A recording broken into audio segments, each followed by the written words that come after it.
90% of the time the baby is asleep. In women who have a high risk such as diabetes or elderly women. Some are whey protein, some are plant-based protein, and other are. In the first trimester, the woman's blood pressure tends to drop a little. And signs and symptoms like if you have a lot of swelling over your feet, the lymphatic flow from the legs back to the heart, that gets compromised because there's the weight of the uterus that is sitting there. Don't lie on your back. That is the only thing that you should remember. Till night, evening, 8 p.m., you should be able to feel at least 10 movements.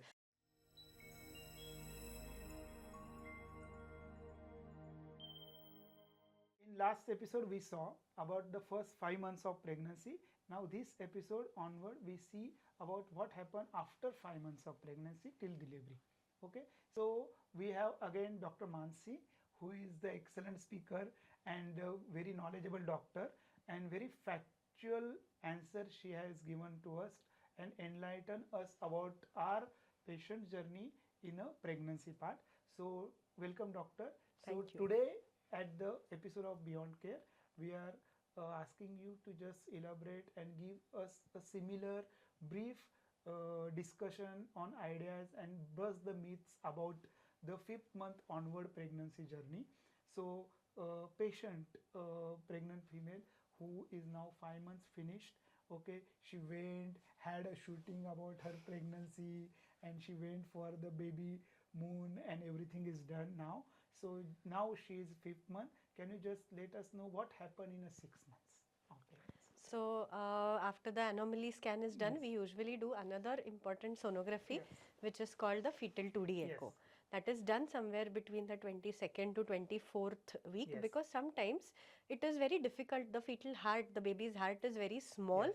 and we cannot see it in a lot of detail in Okay. the first in the anomaly scan that we do around 18 to 20 weeks, which is why sometimes we need to repeat it again, especially in women who have a high risk such as diabetes or elderly women who are a little advanced in age, who have a history of heart disease in either themselves or in the family, who are overweight. So these are the women in whom we usually prefer to do a fetal 2D echo.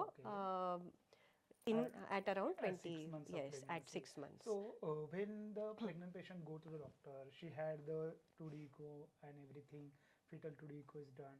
So what is there any change in her dietary supplement what she is on, or is she has to continue the same till 9 months? So iron and calcium supplements we have already started for her at around the third, after the completion of the 3rd month.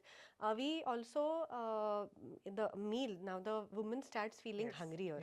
So the amount of food that she eats also increases. We again focus on her protein intake in the diet. If it is adequate, we don't really need to supplement anything additionally. If she is able to eat her protein through her food, which is required for her day-to-day life, it is okay to take supplements. Otherwise, if she feels that she is not able to meet her requirement. So coming back to the protein, you just trigger the thing question for me.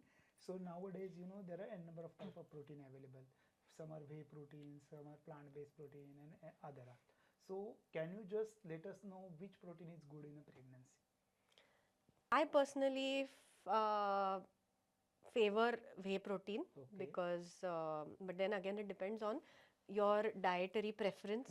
We cannot, of course, give it to vegans. It also depends on the a few protein brands, they have a lot of sugar in it. So even the sugar content, because the taste of the protein, to mask it, it's very strong. To mask it, sometimes what they do is they add in a lot of sugar, so the protein supplement ends up being very sweet. So women with gestational diabetes cannot really have. So they should have a sugar-free protein supplement if they want. But protein is a must in a pregnancy. Protein, not in the supplement form if you are able to take it through your diet, but you can take it. There are a lot of good brands these days available. Good brands are usually a little on the more expensive side, but especially if you're somebody who is exercising, who is working out, ideally we say around 1 to 1.5 gram per kilogram body weight should be the ideal protein that you need to take throughout either your pregnancy or even in a non-pregnant state. And what about the nowadays the people are taking the arginine supplements in a pregnancy and all of that? Can you just let us know about that little bit? So that is if at all required, if the doctor prescribes. Yes. Sometimes we prescribe it if there is a little bit of growth restriction. Okay. If there is oligohydramnios, that is the water level around the baby Yes. that is on the Yes. lower side, Yes. we doctors do prescribe Yes. that. Yes. Everybody need not take Yes. protein So or it is not a routine supplement Yes, for each and yes. everybody. It is depend on, you can't go and over the counter buy these things. You have to consult your doctor. Doctor should advise the thing depend on the issues you are facing. Correct, Like correct. rightly doctor says decrease in a water level around the babies. The baby's growth is low than expected.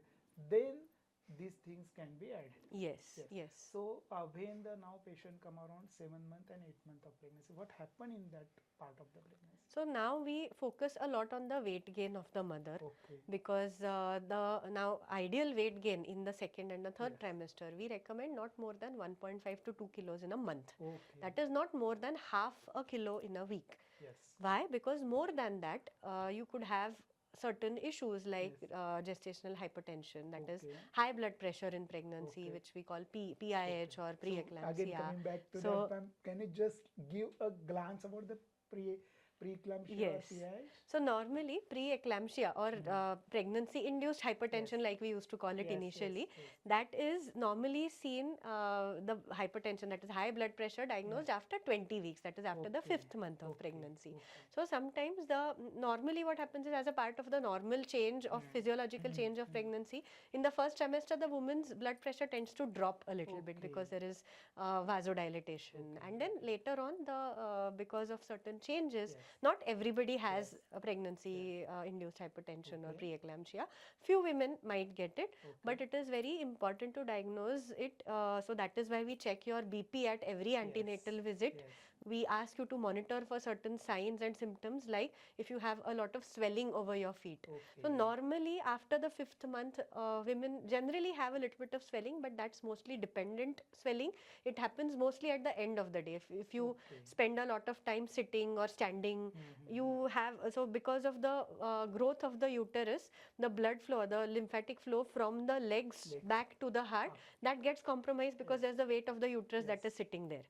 Now what happens is that if you lie down normally Okay. and you elevate your legs, so if you are in a job which requires a lot of sitting, so if you're on the desk all the time, if you're on the computer, you should ideally have a stool, keep your legs elevated. When you're lying on the side also, we after the 5th month we ask you to lie on one side rather than lying flat on your back. Okay. Again, Which because side is of the preferred? any side is fine. Traditionally we used to say the left side, but ideally that is because the uterus is normally dextro rotated, that is, it is tilted naturally to the right, but any side is fine, because obviously you cannot lie on the left side every So time. basically, na, there are a number of female who just lie down on left side till 9 months and they That feel that they feel pain very, and yeah. So, thing. It is like a torture for them actually. so if you see. basically don't lie on your back. That is the Yes. only thing that you should remember. Right or left, anything is fine. Left is preferred but not compulsory. So you can lie as you are comfortable. So basically, you can sleep whatever position you want, but prefer more on a left side or right side, whatever It's you feel comfortable. So, but it is not like you can't lie when you are asleep. You have to wake up continuously and disturb your Correct, sleep. correct. To, am I sleeping proper way or not? Correct, That correct. is That very is true. important. So sometimes what happens is, unknowingly in your sleep you tend to lie on your back. Yeah. But once you realize that, turn to your side. Yes, That's yes, it. yes. Similarly, again, you please do continue about the edema part. Yes, so that was about the swelling on the feet. So the normal swelling that happens because of the pressure of the uterus, that gets reduced after. So for example, if you lie down at night, at the end of the day you feel that there's a lot of swelling on your feet because you've been standing and sitting the whole day. Yes. When you lie down and you maybe keep a pillow under your feet and keep your legs elevated, usually when you wake up in the morning your swelling is gone. But if it persists also in the morning, that is something that could be a sign of alarming sign.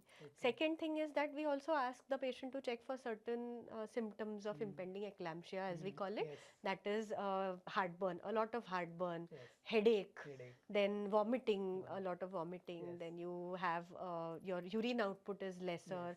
you suddenly put on a lot of weight. Yes, you can't see sometimes. Little bit Yes, of blurring of vision. Yes, so and all of these are very important Yes. signs, the symptoms that we educate the patient about who is having Yes. preeclampsia Yes. or high blood pressure. Yes. They should be watching out for all these signs. We Yes. also run some blood tests for such Okay. patients to see whether they are landing up in any worsening of their liver enzymes Yes. or blood coagulation parameters. Yes. So basically, preeclampsia is a high risk part of the pregnancy, and as doctor rightly suggested, it should not be taken lightly. Patient has to visit a doctor routinely. The visits might be increased. Correct. She has to routinely check her blood pressure. Depend on the medicines are started by doctor, and they adjust the doses.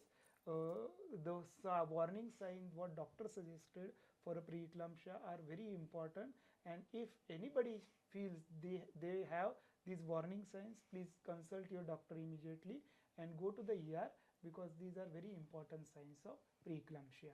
Secondly, again coming back to the our topic, for that is the 7-8 months, there are few things nowadays market. We have a pregnancy pillow. What is your thought about the pregnancy pillows? Again, it depends on the comfort of the patient, because what happens is, especially if your abdominal muscles are a little lax, when you lie down on your side, because of the weight of your uterus, the belly tends to fall down. Yes. So what you can just put a pillow under your belly when you're lying in the side, and that will help to elevate it and give you a little bit of support. It's not necessary that you need to buy a pregnancy Yeah, that pillow is very every important thing. time, but if you feel you have the money, you want to invest in it, no problem. So That a is routine pillow can be routine pillow used is for perfectly support fine. of Yes, the yes, belly yes. than the pregnancy pillow. Yes. Okay. And second important, one more, nowadays we see that most of patients are buying the Dopplers, that is fetal heart sound machine at home, and they routinely check their heartbeat for the baby. Is it advisable? Not or at what, all what you advisable. suggest? So What your what thought we about this? usually recommend is a daily fetal kick count to Yes. the woman. What we ask you to do when you're pregnant is you should keep a track of the baby's movements.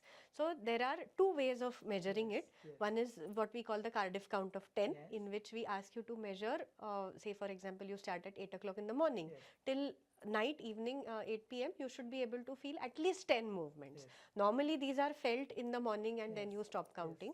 But throughout the day, you should be feeling at least 10 movements. Another way to check is that you check for 1 hour 3 times a day. Okay. Preferably after you eat something, because that is when the baby is the most active. So maybe 1 hour after your breakfast, 1 hour after your lunch, 1 hour after your dinner. In that 1 hour, you should be able to feel at least 3 to 4 movements. So it amounts to the same, that throughout the day you feel 10 movements, or 3 times you count 3-4 movements, that is the same. Now there are certain periods in between when the baby goes to sleep. The baby is not active for 24 hours. But the human inside you. Exactly. So that is 90% of the time the baby is asleep, which is why many women get panicky that, I'm not feeling the baby's movements, which is why we ask them to count for this long span. Now there could be even changes in the type of movements that you feel. So initially, when there's a lot of space inside the uterus, maybe before the 5th month or so, you feel that the entire baby is moving because there is space, the baby is small. Once the baby grows, it normally gets fixed in one particular position, and then you're only able to feel kicks or hand and feet movements. You're not able to feel complete rotating movements of the baby, and they are most commonly felt on one side, because on one side where the back of the baby is, obviously you're not going to feel any movement. So a lot of women get alarmed because of this, which is why I chose to speak about this right now, that it is okay to feel a slight change in the characteristic or the pattern of your movements, but or it is okay if you don't feel movements continuously. If the baby is asleep, it is fine.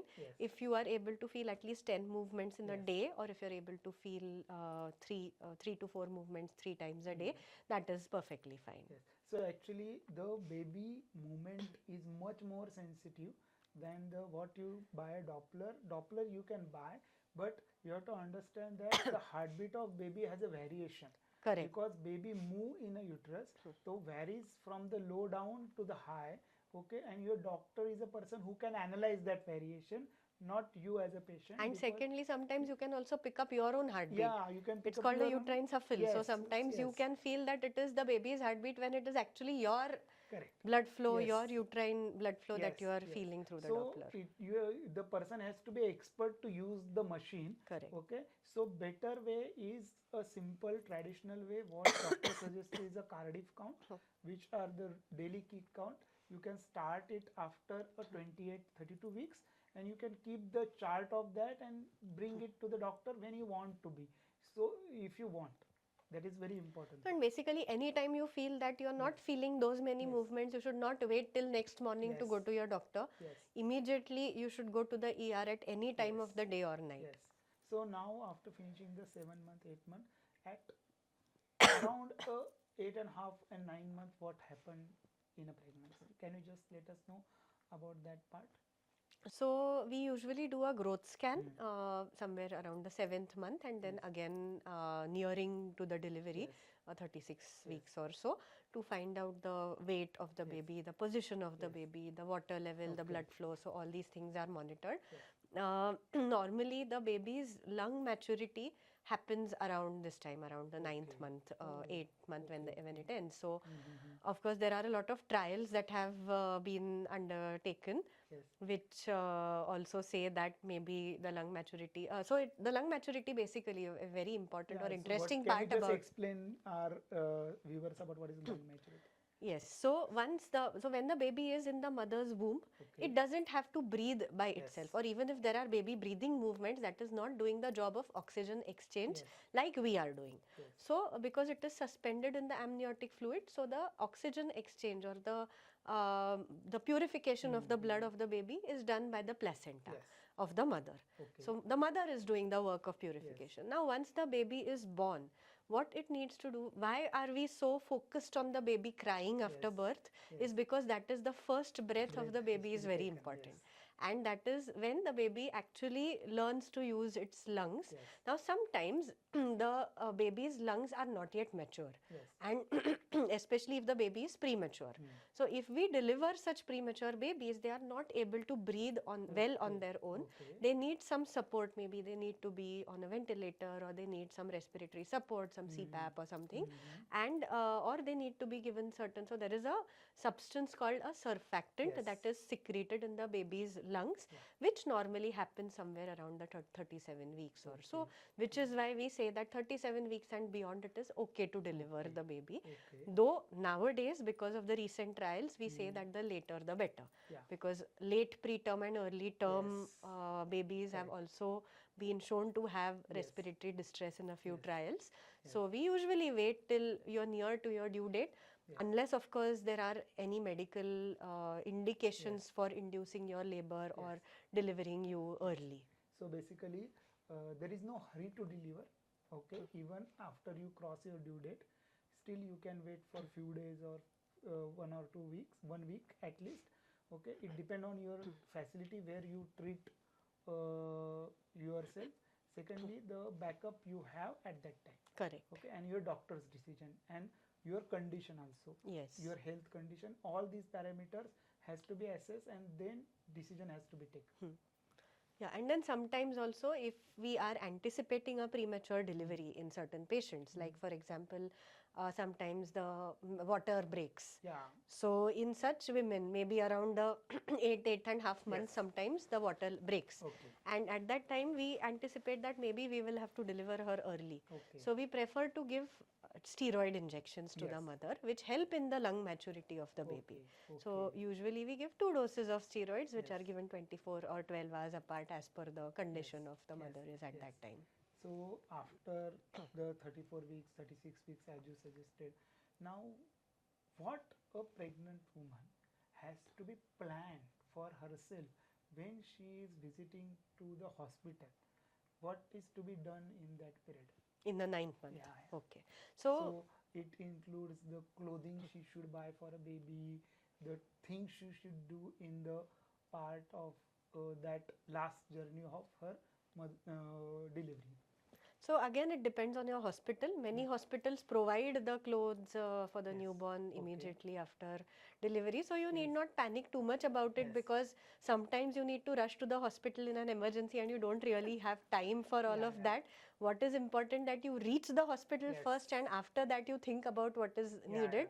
keep all your documents Yes. prepared with you, all your files, all the Yes. reports from the first day Yes. onwards, your recent sonography Yes. reports, your recent blood tests. Yes. Of course, there would be a record of that at the hospital, Yes. but it is But always it is, handy to carry yeah. it with you, because sometimes you land up in the hospital in the Yes. middle of the night and there is nobody to open up the Yes. OPD and check for your Yes. records. So it is always better to have your file, all Mm. your medical records, everything with you.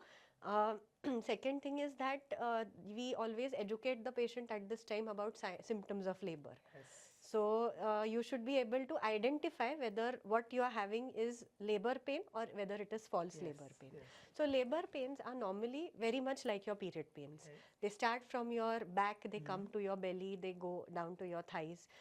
Again, the perception of labor pains is very different from patient to patient. Okay. Few women only feel back pain, but Okay. they are having contractions. Yes. The important part about the labor pains is that it is associated with hardening of your uterus.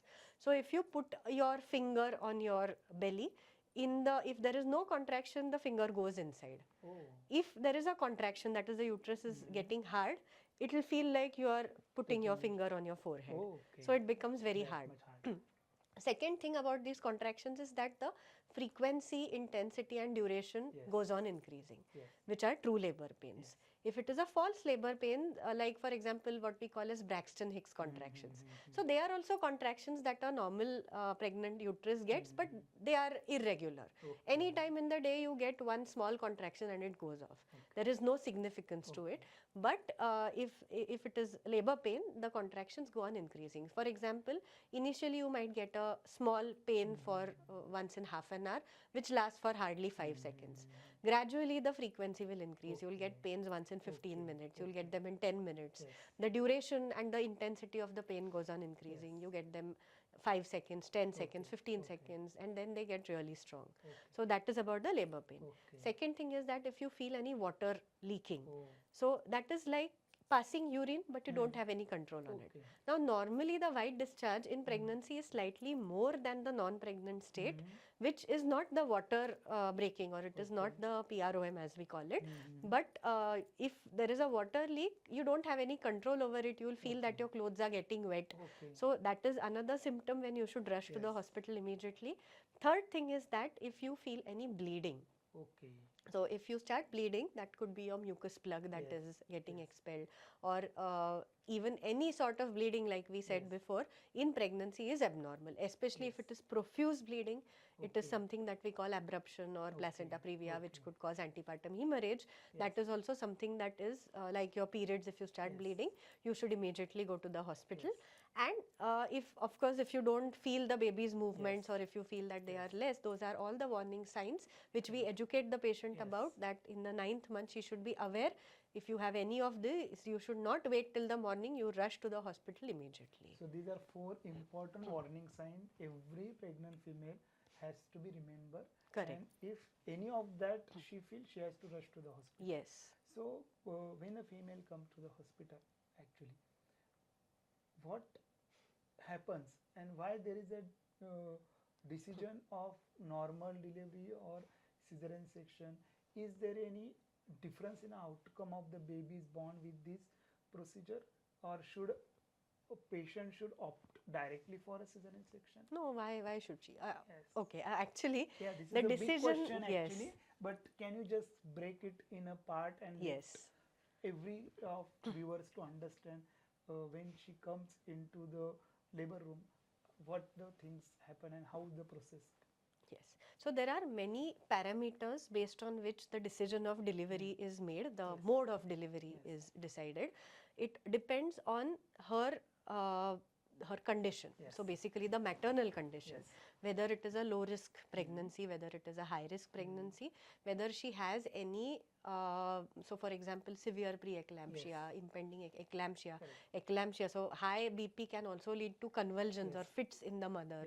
So Diabetes. yes, so these are the conditions in which an immediate delivery is needed. Or for example, she has any abruption, so she is having heavy bleeding, severe bleeding. That means that the placenta is getting separated before the delivery, which can compromise the blood flow of the baby. So these are the conditions in which we need an immediate cesarean section. We cannot wait for a normal delivery. But there are certain, so that is one thing.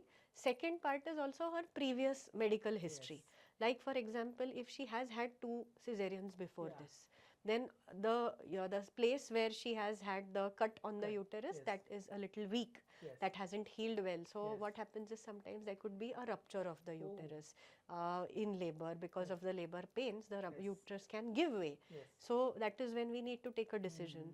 If the position of the baby is very abnormal, it is Okay. transverse. So for a normal delivery, the Okay. baby ideally needs to have its head down. Okay, baby Yeah. has to be head down. Yeah. Breech deliveries also can be done, but I Okay. personally do not prefer to do vaginal Yes. breech deliveries, Okay. because there was a very important trial that happened called the term breech trial, Yes. which showed that the baby is born by breech, that is the buttocks coming first or Yes. the legs coming first. They had a lot of adverse outcomes Okay. for the babies, which is why a lot of gynecologists, and fair enough, they do not prefer Yes. to do a normal delivery for a breech Yes. baby. So there are certain, so these are certain indications for cesarean Okay. section. Sometimes in emergency, the baby passes stools inside the Oh, mother's yes. womb, which is called as meconium. Yes. That indicates that the baby is in distress. Yes. When we do an NST, so we do a very important Yes. test, like we have an ECG for us. Yes. There is a test called the NST, or the So now non-stress coming test. to the topic. Yes. Can you just let us know about the NST and CST? Yes. So NST and CST, so they are more or less similar. Yes. CST also checks for the contractions Yes. of the uterus, and NST checks is a non-stress test. So Yes. that is, it only checks for the baby's heartbeat. So it is like we have an ECG for us Yes. adults. There is a trace that comes for the baby, which we put a probe on the mother's Yes. belly, which tracks the baby's heartbeat, and Yes. we get a pattern of that. Okay. We analyze that pattern, we find whether the baby is doing well Yes. inside or not. If there is any drop in the baby's heart Okay. rate there, which we call as deceleration, Yes. that can indicate that the baby is compromised Okay, inside, that the okay. blood flow to the baby is compromised, or Yes. the baby is not doing very well. Yes. The oxygen supply to the baby is compromised, Yes. which is when we might need to deliver the baby Okay, immediately. okay. The decision of delivery is made based on the progress of the labor, that is whether how much dilatation is already Yes. there. Now again coming to dilatation, that is another thing. So labor monitoring, one is through the contractions that the mother is getting, that is Yes. so as I said before, the frequency, severity of the contractions keeps on increasing. Through from the mother's tummy, we also check whether the head of the baby has Descend gone down. down or not. Yes. Sometimes if the baby is too big, now ultimately why this matters is because the pelvic bone is a bony structure. Yes. The baby's head is also a bone. Correct. So one bone has to pass through another bone. Yes. The baby's skull is very important because there is an important structure, that is the brain inside. We cannot expect the skull to be compressed too much, because that can lead to brain injury. Yes. It is very easy. Once the head comes out, the rest of the body can come out, because all of this is very flexible. Yes. So normally, of course, there are certain conditions like shoulder dystocia which are uncommon. But sometimes, so once the head is out, we are not too concerned. But if the head itself is too big to come out through the pelvis, that is when sometimes we might have to take the decision of getting the doing the cesarean delivery. So basically, the decision of delivery, is it a normal or cesarean section, normally depends on the time of delivery, not prior, giving few conditions as you Correct, suggested, correct. high risk pregnancy, prior cesarean section 2 and 3, that are accept, but for other cases it is at the time of delivery the decision Absolutely. is of normal or cesarean section happens. And of course, it is the mother's choice also. Yes. Because it is ultimately it is her body, which we respect as doctors. Correct. If she wishes to go for a cesarean section, Yes. we are nobody to deny her that I right. do agree. But So- same way, there is a point of painless labor. Can Yes. you just let us know about what is that? So there is a now, because of the advance in technologies, there is a anesthesia, analgesia called epidural analgesia. Okay. So there is a space called the epidural space around your spinal cord, wherein we can put a medicine which causes your numbing of the pain sensation below your waist. Okay, so that does not paralyze your body. So that Okay. your motor, that is your muscle power, is still regained. it is still there, so you are able to push in the labor when you need to deliver the baby out, but you don't feel the pain. So you keep getting contractions, but you don't feel the pain. So actually it is a magic actually, It is. So there is no pain during the labor. You can just get a routine contraction and just the baby come out. Yes. So that is, again, we offer it to the woman. Again, we do not enforce anything on her, because ultimately it is her choice. Epidural, there are a lot of myths and misconceptions about epidural. The fact about epidural is that it can prolong the progress of labor a little bit, but that is okay, because we also have it in our mind that the definition of the duration of the second stage or the first stage of labor is prolonged if you give an epidural. So even your doctor is aware of that. But a lot of people have certain myths, like epidural se baad mein back pain hota hai. So that is not true. Epidural does not cause back pain. It does not have a lot of long-term side effects. Back pain after delivery is mostly because of poor posture during breastfeeding. So the woman needs your tone of you need to strengthen your back muscles. So what happens is, there is once your belly has been stretched for 9 months. So it's like an elastic. The abdominal muscles that we say, the rectus abdominis, they have been stretched. So if you hold a rubber band stretched for 9 months and then you suddenly release it, obviously it's not going to come back to its original size. You need to tone your muscles. You need to do exercises after your delivery to tone your muscles. Now your core, the core of your body, that is your belly and your back. Now all these muscles work in alignment in order to support your posture. Now if your front of your body, the abdominal muscles are weak, obviously the back muscles need to work extra in order to maintain your posture. If you are sitting for long hours without any back support to breastfeed the baby, if you are having a hunched up position, if you are not taking your calcium supplements regularly, these are the reasons for your back pain rather than because of spinal anesthesia or epidural analgesia. And one more important thing about is every normal delivery patient get a cut on their vagina? No, not at all. It again depends on so again this decision, like you rightly said, is taken at the time of delivery and not before or after. What happens is, so the cut that we give during normal delivery is called an episiotomy. The reason why we give that cut is because the vagina, the urethra, that is the site from which the urine comes out, and the anus, that is the site from which the motion comes out, they are all very close to each other. Now the vagina is highly stretchable, but the opening of the vagina sometimes is a little bit rigid. So if the entire head of the baby and the body of the baby has to come out through that space, sometimes it could tear open. So to prevent that tear from happening in abnormal locations, so for example, if the tear goes behind, there is a chance that there is damage to your anus or the pipe from which you pass stools, and that could lead to a lot of other complications. So to prevent that, we ourselves give a planned cut in such a location that there are no important structures there and there is no damage caused to the rest of the mother's body. But that again depends on the elasticity of her perineum, how big the baby is, whether it's a first pregnancy or the second pregnancy, whether, so sometimes if the baby is small enough or it's a second delivery, already her perineum is lax enough, we need not give the cut there. Now after delivery, this is very important part, and I think we required one more podcast because it is a very big part of the post-natal care. So thank you, doctor, for coming and giving us a very brief idea on the 5th month onward part of pregnancy, including the decisions of cesarean section, normal delivery. Thank you. Thank you so much.